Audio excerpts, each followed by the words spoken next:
Hello friend, देसी food channel में आपका स्वागत है। चलिए आज हम बनाएंगे गेहूं के आटे से बहुत ही स्पॉन्जी टेस्टी लादी पाव की रेसिपी। तो इसके लिए हमने यहाँ पे आधी कप लिया है गर्म पानी। हल्की गर्म होनी चाहिए और उसमें 2 चम्मच चीनी डालेंगे और उसे अच्छी तरह से घोल लेंगे। उसके बाद डालेंगे 2 चम्मच ईस्ट और इसे भी घोल कर ढक के रखेंगे 10 मिनट के लिए एक्टिवेट होने के लिए। तो चलिए इसे हमने घोल दिया, अब इसे ढक के रख देती हूँ।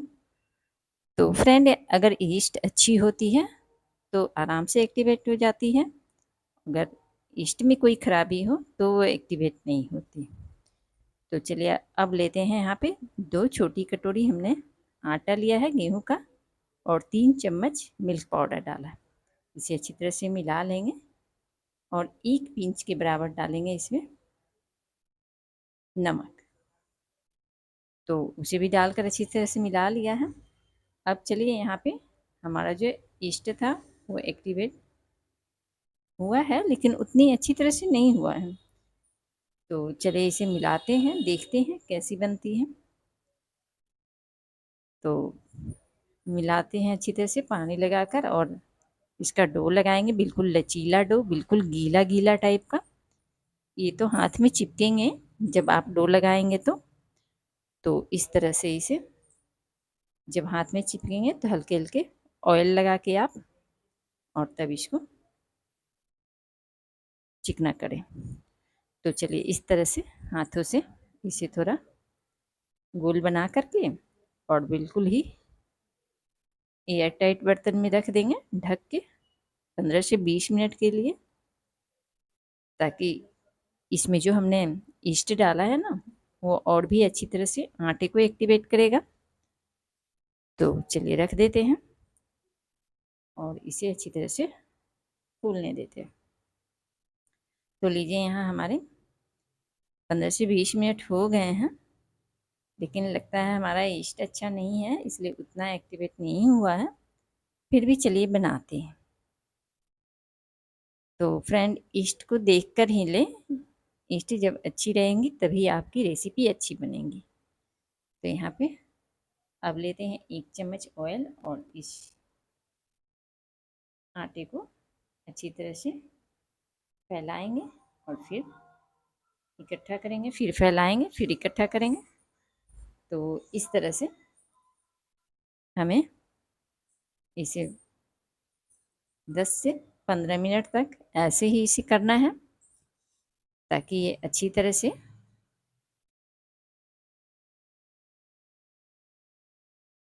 आटे में लचीलेपन आ जाए। तो चलिए, अगर अभी भी चिपक रहे हैं तो हाँ, थोड़े थोड़े तेल लगाते जाएं और इसे ऐसे ही करें। आप जितने ही आटे को इस तरह से फैलाएंगे और इकट्ठा करेंगे, फैलाएंगे इकट्ठा करेंगे, उतने ही अच्छी दादी पाव बनेगी। तो इस तरह से हमने उस तरह से किया, फिर इसे पटक पटक के 10 मिनट तक ऐसे ही इसे और भी सॉफ्ट किया है। तो देखिए इस तरह से अब हमारे आटे जो हैं वो बिल्कुल सॉफ्ट हो चुके हैं। तो चलिए अब इसे गोल बना लिया हमने। अब इसे छोटे छोटे टुकड़ों में काटेंगे और काटने के बाद हाथों से इसे बनाएंगे।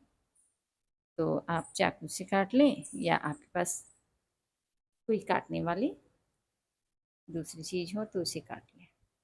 और इस तरह से काट कर अब एक एक को उठाएंगे और गोल गोल बना लेंगे। तो चलिए यहाँ फ्रेंड देखिए अच्छी से नहीं कटा है, इसलिए फिर से काट लेते हैं और काटने के बाद इसे अब हाथों से गोल गोल बना लेते हैं। और बनाने के बाद इसे आप जिस प्लेट में बनाएंगे उसे पहले ऑयल से ग्रीस कर लेंगे और फिर उसमें रखेंगे। तो चलिए मैं इसी प्लेट में बनाऊंगी। तो इसे ऑयल से ग्रीस कर लिया है और एक एक लोई को ऐसे ही हाथों की हेल्प से बिल्कुल गोल गोल बनाएंगे पेड़े के जैसे और रखते जाएंगे। और फिर इसे ऐसे ही सारे को बनाकर 10 मिनट के लिए ढक के रखेंगे। और इधर हमने कढ़ाई को गर्म होने के लिए रख दिया है गैस पे। तो चलिए ढक के रख दिया 10 मिनट के लिए। इधर कढ़ाई गरम हो रही है। तो चलिए अब 10 मिनट हो चुके हैं। अब इसे हल्का हल्का दूध लगा देंगे ऊपर से, ताकि ऊपर से जो कलर आएगा ना हमारा लादी पाव का, वो बहुत ही सुनहरा सुनहरा आएगा। तो चलिए इसे अब हम रख देते हैं कढ़ाई में। तो यहाँ हमने कढ़ाई में ही बनाया है, आपके पास ओवन हो तो ओवन में बना सकते हैं। तो चलिए यहाँ कढ़ाई में रख दिया और इसे अच्छी तरह से ढक देते हैं और ये 10 मिनट में तैयार हो जाएगी। तो चलिए यहाँ हमारा 10 मिनट हो चुका है। अब इसे देखते हैं। तो देखिए कितनी अच्छी कलर आ चुकी है और बिल्कुल फूली फूली स्पॉन्जी सी बन गई है हमारी लादी पाव की रेसिपी। और यहाँ मैं याद दिला दूँ फ्रेंड कि हमारी रेसिपी अगर अच्छी लगती है तो हमारी वीडियो को लाइक करें, चैनल को सब्सक्राइब करें और बेल आइकन को भी दबाएं।